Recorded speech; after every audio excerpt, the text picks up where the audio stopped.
কুষ্টিয়ায় বাংলাদেশ শ্রমিক কল্যাণ ফেডারেশনের দ্বিবার্ষিক সম্মেলন অনুষ্ঠিত হয়েছে।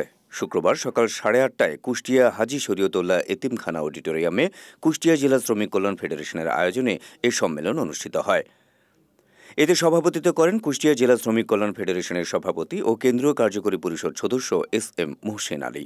সম্মেলনে প্রধান অতিথি হিসেবে উপস্থিত ছিলেন বাংলাদেশ শ্রমিক কল্যাণ ফেডারেশনের কেন্দ্রীয় সহসভাপতি মাস্টার শফিকুল আলম।